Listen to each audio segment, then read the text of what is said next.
ہم بات کر رہے ہیں جناب عرفان صدیقی صاحب سے، سینٹ میں مسلم لیگ نون کے پارلیمانی لیڈر۔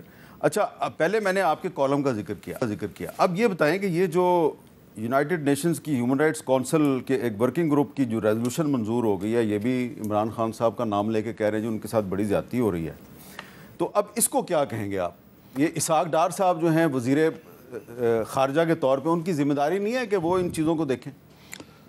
دیکھیں، آپ میر صاحب جانتے ہیں کہ اس کا بھی محرک کیا ہے۔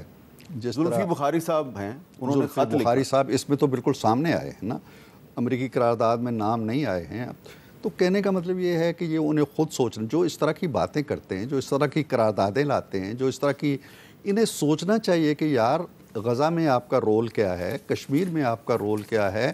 خود پاکستان کے اندر میر صاحب، میں نے ایک کالم میں لکھا بھی تھا، شاید آج ہی کے کالم میں ہے، کہ جتنے امریکی صدور آئے ہیں وہ سب مارشل لاؤ میں آئے، کوئی جمہوری دور میں ایک بھی امریکی صدر یہاں تشریف، یہ بالکل درست ہے۔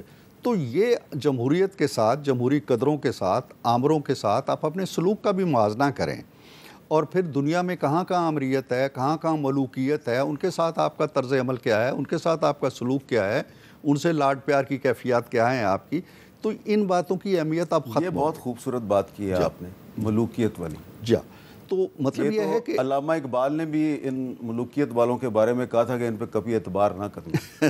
نہیں، آپ کا اشارہ پتہ نہیں کس طرف ہے، لیکن میں یہ کہہ رہا ہوں کہ اگر آپ کا کوئی اصول ہے، کوئی نظریہ ہے، کوئی جمہوریت ہے، انسانی قدریں ہیں، ویلیوز ہیں، آپ غزہ پہ اس کی پشت پہ کھڑے ہیں، قاتل کی پشت پہ کھڑے ہیں، 42,000 فلسطینیوں کا قتل ہو گیا، بچے معصوم مارے گئے، عورتیں ماری گئیں، فاقوں سے مر رہے ہیں، وہ درد آپ کے پیٹ پہ نہیں اٹھا۔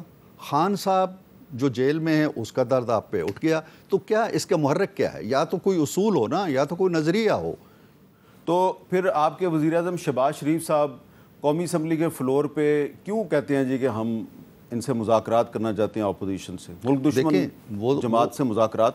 وہ مذاکرات میں نے آپ کے پروگرام میں بھی کہا تھا، میں نے سینٹ میں بھی کہا تھا، نواز شریف صاحب جب آئے تھے اکتوبر میں، انہوں نے بھی اپنی تقریر میں کہا تھا، وہ تو ہمارا ایک موقف ہے۔ ہم بات چیت کرنا چاہتے ہیں پاکستان کے لیے، عوام کے لیے، پاکستان کی اکانومی کے لیے، پاکستان کو درپیش مسائل کے لیے۔ وہ بات چیت کرنا چاہتے ہیں جی کہ ہماری رہائی کے لیے، یا ہمیں ایک کے بجائے 2 پنکھے چاہیے، یا ہمیں 1 مشین کے بجائے 2 مشینیں چاہیے۔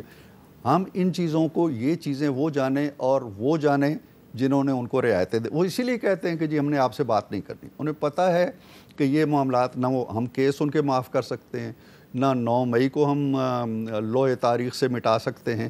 تو ان کا مقصد یہ ہے کہ ہم ان لوگوں سے کیا بات کریں۔ ہم تو چاہتے ہیں، کوئی سیاستدان، کوئی سیاسی جماعت دروازے بند نہیں کرتی بھی ہے تو کوئی کھڑکی کھول لیتی ہے، کوئی روشن دان کھول لیتی ہے۔ وہ تو کہتے ہیں جی کہ یہ چور ہیں، یہ ڈاکو ہیں، ہم ان سے بات نہیں کرتی۔ میر صاحب، ہم تیار ہیں، صدق دل سے تیار ہیں۔ میں جو وزیر اعظم صاحب نے کہا ہے وہ ظاہر ہے پارٹی کا موقف ہے، اور پیپلز پارٹی بھی یہی بات کہہ رہی ہے، ہر جمہوری پارٹی یہی بات کہہ رہی ہے۔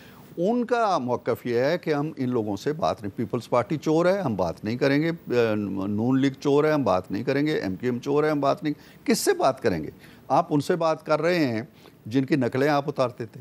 وہ کہتے ہیں ہم چور سے نہیں، ہم مور سے بات کریں گے۔ نہیں، وہ جن کی نقلیں آپ اتارتے تھے، جن کے نام آپ بھول گئے تھے، ان کو گندے ناموں سے پکارتے تھے، ان سے آپ اس لیے مذاکرات کر رہے ہیں کہ وہ ہمارے ساتھ آ کے دھرنے دیں۔ اچھا، اب ایک سوال جو ہے وہ بڑا اہم ہے کہ آج کل ہم دیکھ رہے ہیں تحریک انصاف میں بھی بڑے اختلافات کی، ٹوٹ پھوٹ کی خبریں آ رہی ہیں، اور آپ کی پارٹی میں سے بھی بہت سے لوگ جو ہیں وہ اچانک انہوں نے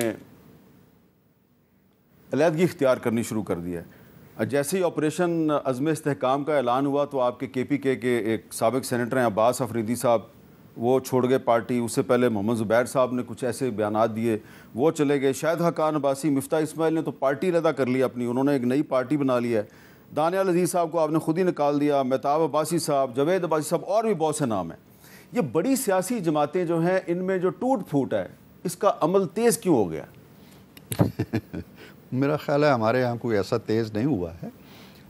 مسلم لیگ نون کا تو ریکارڈ یہ ہے، اور اس سے تسلیم کرنا چاہیے کہ بڑی مشکل دور کے اندر میں اگر آپ سے اتفاق کرتے ہوئے یہ کہوں کہ مسلم لیگ نون اپوزیشن کے دور میں اکٹھی رہتی ہے، حکومت میں آ کے اس میں لڑائی شروع ہو جاتی ہے۔ نہیں، کوئی لڑائی نہیں ہے. یہ دیکھیں نا، یہ جو شخصیات کے نام لیے ہیں آپ نے، مثلاً عباس صاحب ہو گئے یا مفتاح اسماعیل صاحب ہو گئے، ان کے اپنے کوئی محمد زبیر صاحب نواز شریف کے ترجمان تھے. جی ٹھیک ہے، ترجمان تھے، اور اب شاید انہیں ترجمانی کی ضرورت بھی نہیں محسوس ہو رہی، یا ترجمانی کے تقاضے بھی بھول گئے ہیں. دیکھیں، عہدے اور منصب یا کسی کا ترجمان ہونا یا نہ ہونا، اب دیکھیں میں سینٹ کے اندر بیٹھا ہوں اور میرا ایک جماعت سے تعلق ہے، جب تک میں اصولی یا نظریاتی کوئی اختلاف ہو جائے تو الگ بات ہے.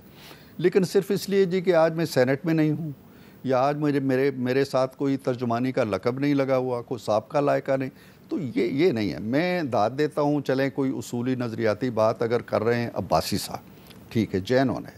مفتاح اسماعیل کہہ رہے ہیں، جینون ہے.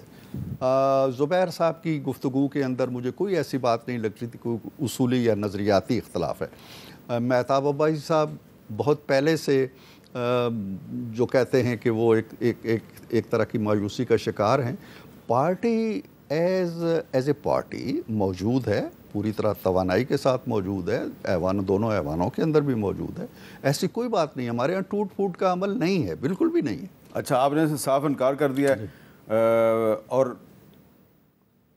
چودھری نثار علی خان صاحب کا قد ان سب سے زیادہ بڑا تھا، وہ پارٹی سے علیحدہ ہوئے تو آپ کو کوئی فرق نہیں پڑا. اب دیکھتے ہیں کہ یہ جو لوگ ہیں ان کے علیحدہ ہونے سے کوئی فرق پڑتا ہے نہیں پڑتا. میں یہ نہیں کہتا، لیکن پارٹیوں کو کم ہی فرق پڑتے ہیں. اگر فرق کا آپ نے اندازہ لگانا ہے تو ان شخصیات کو سامنے رکھ کے اندازہ لگائیں جو پارٹی چھوڑ گئے. انہیں تو شاید کچھ فرق پڑا ہو، پارٹی کو نہیں پڑا ہے. بہت بہت شکریہ.